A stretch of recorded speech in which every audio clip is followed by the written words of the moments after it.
Hello everyone, स्वागत है आप सबका हमारे आज के फिर से यूट्यूब के चैनल पर। तो आज की इस वीडियो में जो हम लोग डिस्कस करने वाले हैं वो है टेंसेस के बारे में। ऑलरेडी मैंने टेंस की वीडियो सेपरेट वीडियो बना दी है, प्लेलिस्ट में जाकर के आप चेक कर लीजिए। उसके बाद मैंने एक टेंस की वीडियो भी आपको बनाई है जो पूरी 1 घंटे की है, जहां पर 1 घंटे में मैंने पूरी डिटेल के साथ टेंसेस को पढ़ाया है। ठीक है, लेकिन आज की इस वीडियो में जो हम लोग कुछ बताने वाले हैं, कुछ यूनिक तरीके से हम आपको बताएंगे कि टेंस को हम और डिटेल में कैसे समझ सकते हैं। जैसे हमारे सामने आता है प्रेजेंट इंडेफिनेट और उसकी पहचान और उसकी सहायक क्रिया। ठीक है, तो अब प्रेजेंट इंडेफिनेट टेंसेस होते क्या हैं? एक ऐसा व्यक्ति जो बिल्कुल जिसको जो क्लीन चिट है, जिसको बिल्कुल अंदाजा नहीं है टेंसेस कैसे काम करते हैं, टेंस को कैसे समझ सकते हैं पूरी डिटेल के साथ, जैसे एक बच्चों की तरह जिसको समझाया जाता है। आज की इस वीडियो में हम एक बच्चों की तरह डिटेल में टेंसेस को समझने वाले हैं। ठीक है, तो चलिए बने रहिए हमारे साथ। चलिए शुरू करते हैं।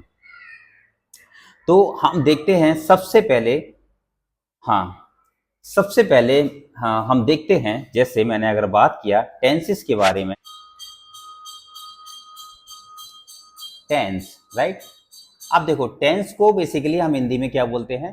टेंस को हम हिंदी में बोलते हैं काल या फिर समय। हमने यहां पे लिख लिया काल या फिर समय, राइट। तो टेंस को हमने क्या बोला? टेंस को हमने काल बोल लिया या फिर समय बोल दिया। अब आपको यह समझना है टेंस को हम क्या बोलते हैं। टेंस को हम काल, हिंदी में क्या बोलते हैं? काल या समय। ठीक है, हम कौन सा टेंस समझने वाले हैं? हम टेंस समझने वाले हैं प्रेजेंट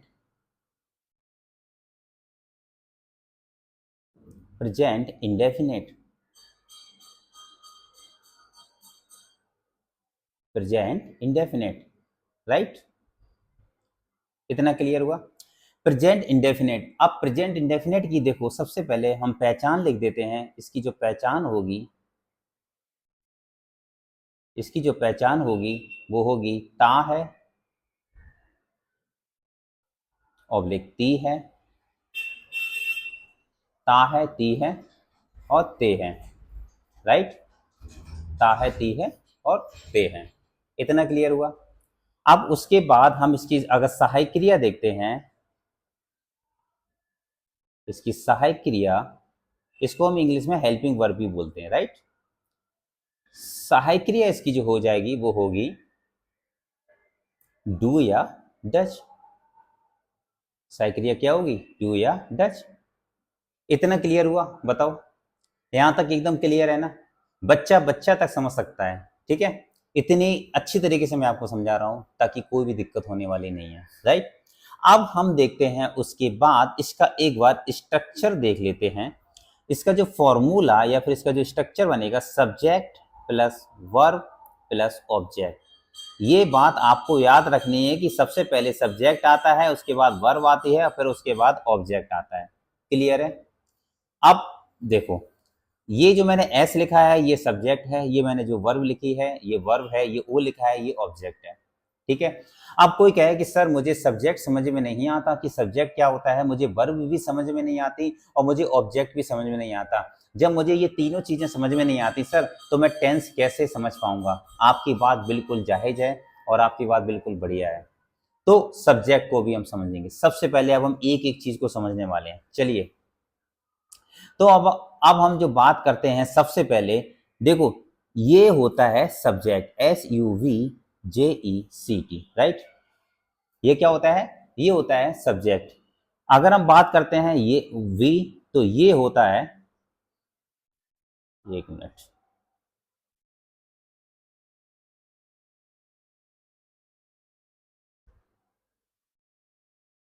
क्या हुआ?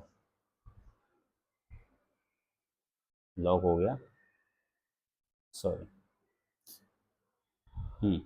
अगर हम बात करते हैं वी के बारे में, तो ये होता है वर्ब, राइट। अगर हम बात करते हैं ओ के बारे में, क्या हो जाता है इसमें? ये हो जाएगा हमारा ऑब्जेक्ट।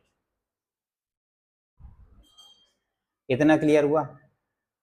यहां तक क्लियर हुआ? बताओ, यहां मैंने लिखा S plus V plus O यानी कि सब्जेक्ट। अब देखो इसकी हिंदी भी लिख देते हैं। कोई कहे कि सर मुझे इसकी हिंदी भी बता दो। सब्जेक्ट को बेसिकली हम लोग क्या बोलते हैं? क्या दिक्कत आ रही है?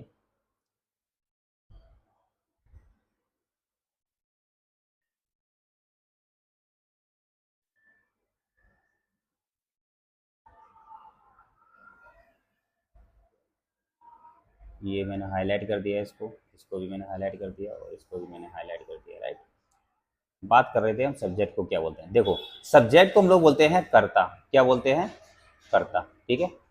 सब्जेक्ट को हिंदी में क्या बोलते हैं, कर्ता। अब बात करते हैं वर्ब, वर्ब को हम हिंदी में क्या बोलते हैं, क्रिया, मैंने आपके सामने लिख दिया है। उसी बात ऑब्जेक्ट को हम लोग बोलते हैं कर्म। इतना क्लियर हुआ।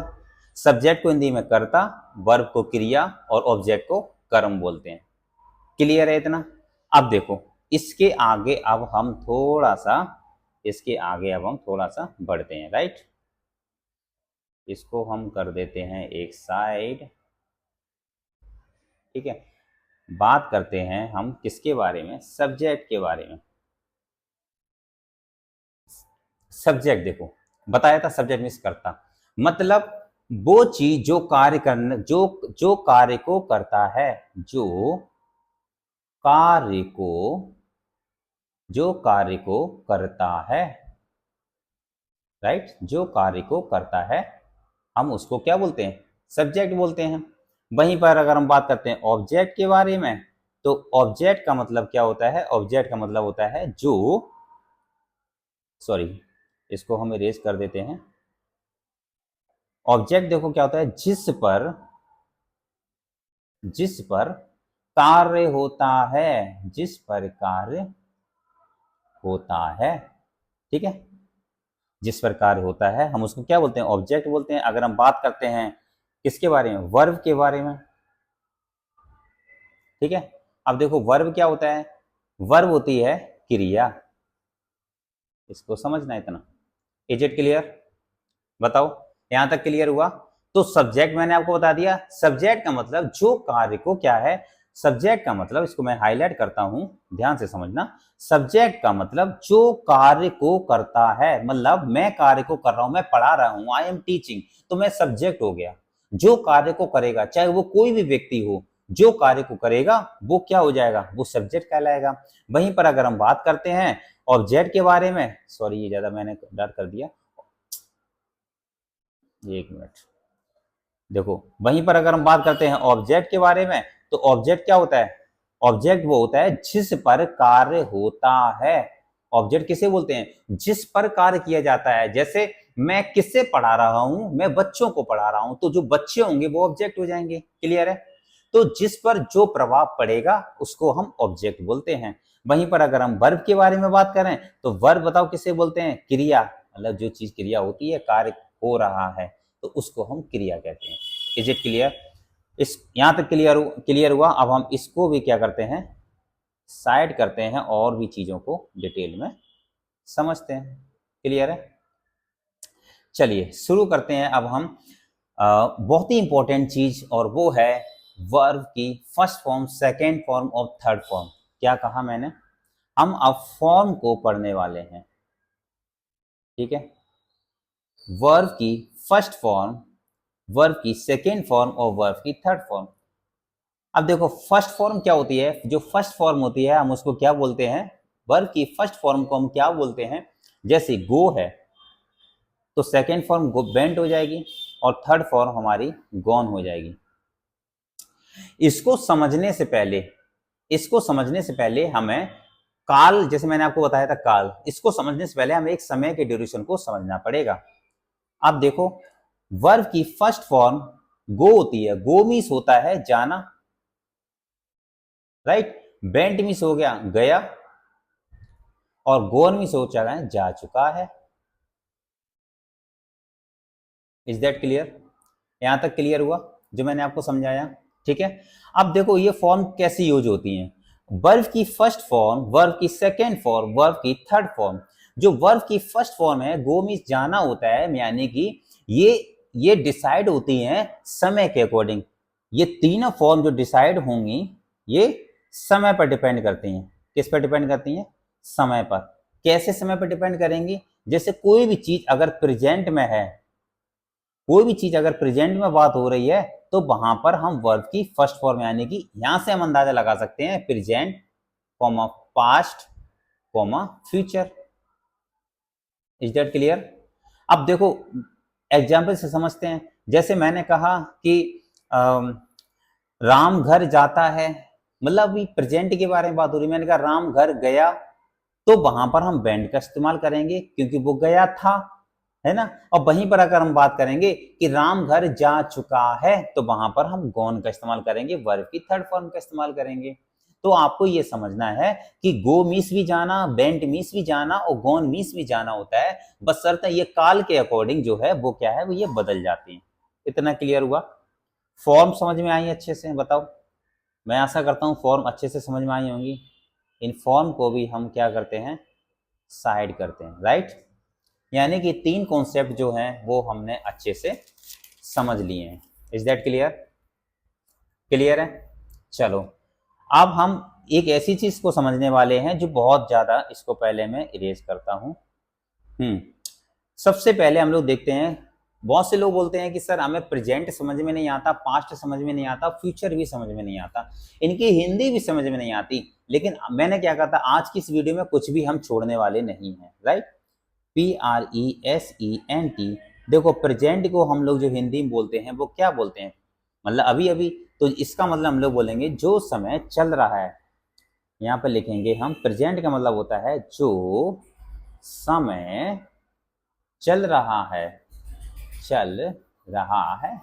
मतलब प्रेजेंट का मतलब होता है जो समय चल रहा है, अभी अभी जो समय के बारे में बात हो रही है हम उसको प्रेजेंट के बारे में बात करेंगे। अभी अभी मैं अभी आपको देखो पढ़ा रहा हूँ, है ना। तो लाइव जो चीज हो रही है, जो चीज मतलब मतलब वीडियो तो लाइव लाइव नहीं होगी, लेकिन जो चीज करेंटली में आप कर रहे हो वहां पर वो प्रेजेंट का इस्तेमाल करेंगे। बात करते हैं हम पास्ट के बारे में, ठीक है। पास्ट का मतलब देखो क्या होता है, जो जो समय बीत चुका है। पास्ट का मतलब है जो समय, जो समय बीत चुका है। क्या कहा मैंने? जो समय बीत चुका है, पास्ट के बारे में बात करेंगे। वहीं पर अगर हम फ्यूचर के बारे में बात करते हैं, तो फ्यूचर का मतलब है जो समय आने वाला है, जो समय आने वाला है। Is that clear? जो समय आने वाला है। तो अब हमें यहां से एक बात तो समझ में ये आ गई कि प्रेजेंट का मतलब जो समय अभी, सॉरी ये मैंने क्या किया, हम्म ये करना था मुझे। प्रेजेंट का मतलब जो समय चल रहा है उसको प्रेजेंट के बारे में बात करेंगे। पास्ट का मतलब जो समय बीत चुका है, और फ्यूचर का मतलब जो समय आने वाला है। जो समय अभी आया नहीं है हम उसको फ्यूचर के बारे में डिसाइड करते हैं। क्लियर है? इतना क्लियर हुआ हमें? बताओ। इसको भी हम कर देते हैं साइड। क्लियर है?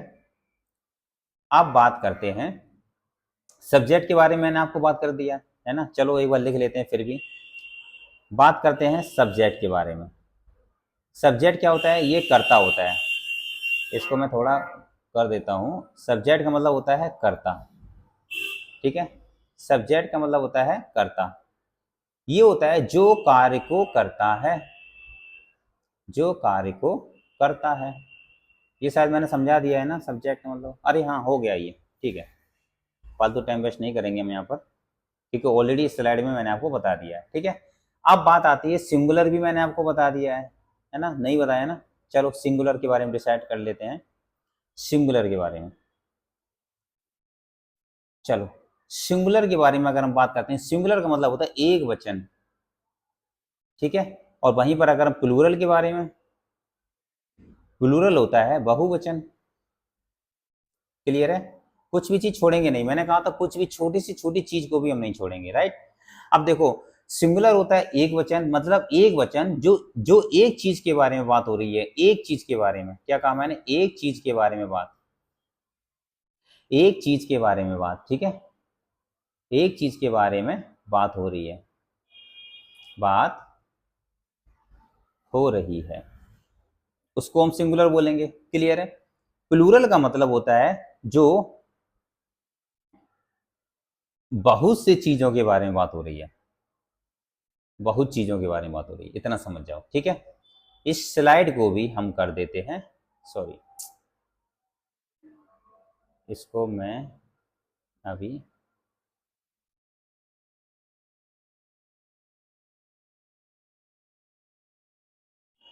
इसको मैं सही से, ठीक है, इतना क्लियर हुआ? यानी कि बहुत सारी चीजें जो हैं वो मैंने अच्छे से समझ ली हैं। चलिए अब जो हम बात करने वाले हैं वो बात करेंगे प्रेजेंट इंडेफिनिट, राइट।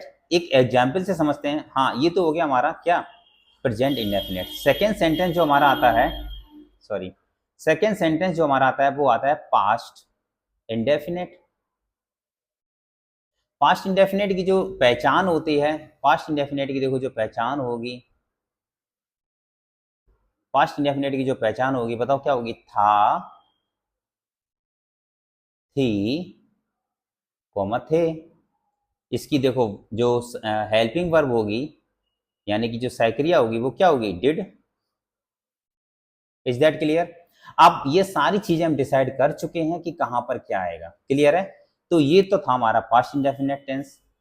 ऑलरेडी हम बहुत सारी बेसिक चीजों को कंप्लीट कर चुके हैं, हम इसको भी कर देते हैं साइड। अब बात करते हैं हम फ्यूचर इंडेफिनिट टेंस के बारे में। फ्यूचर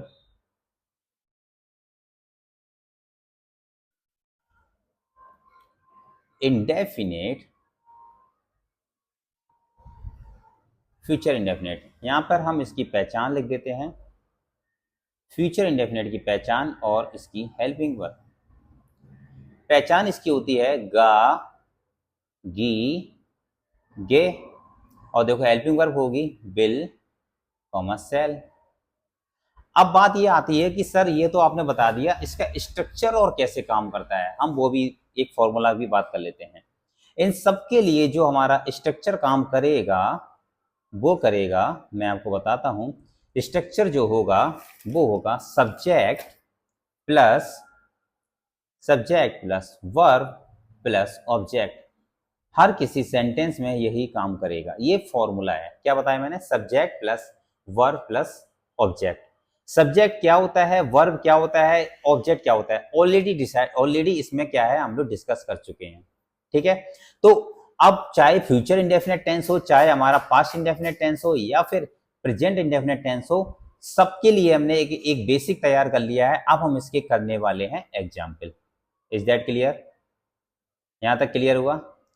ठीक है, इस स्लाइड को भी हम कर देते हैं साइड।